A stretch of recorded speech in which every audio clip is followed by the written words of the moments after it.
Woohoo! I bought it! An AJP PR7. I wanted to try this bike since 2018, but the previous distributor never returned my messages.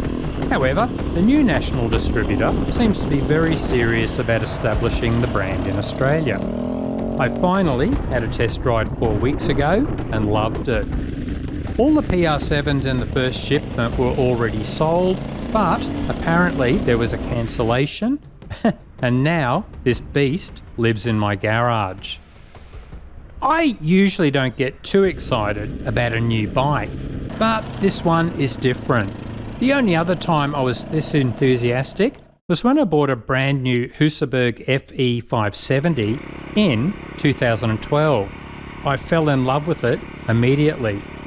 Well, the same thing has happened with this AJP PR7, and I can pinpoint when I fell in love. I usually take it very easy on any new bike, but we rode up a local mountain range on my first ride and Terry started to give his WR450F some gas.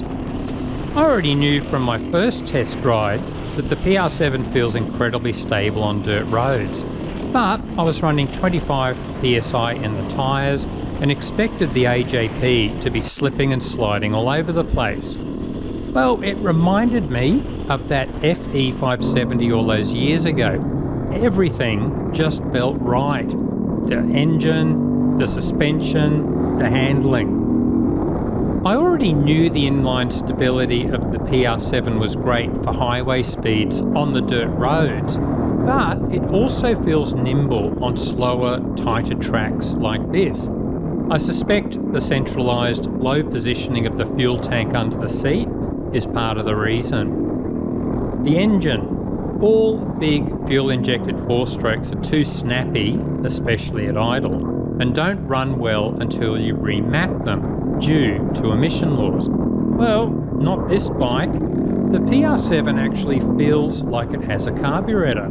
There's no snappiness from idle, there's no jerky response in the higher revs that breaks traction for the rear wheel, and the engine pulls strongly from idle into a very meaty mid-range.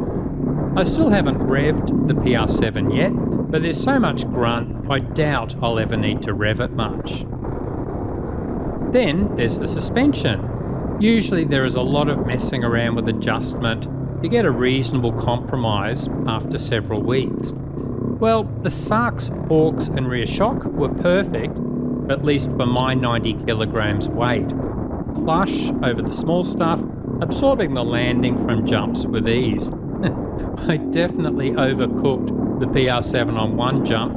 I completely forgot there was a big drop after this jump. I was close to 10 metres off the ground and you can hear the bash plate hit hard. But the suspension just soaked it up. It was a big hit. Normally my GoPro never falls off the helmet. Riding back home, we enjoyed some of the twisty roads through this mountain range. And again, the PR7 just handles so well. No twitchiness, easy to throw around, very smooth.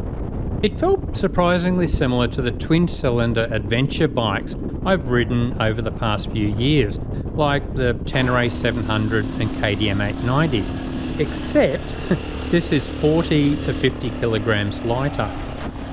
So yes, I'm in love, but as always, I am keen to get to know the issues with the PR7 and do a critical review listing all the pros and cons. I was already warned about needing to fill the fuel tank slowly due to the awkward shape of the fuel tank inlet. I will keep you posted. Again, in so many ways, this reminds me of the Husaberg FE570. I delayed buying that as the earlier models had known issues that needed resolving. Ditto with the PR7.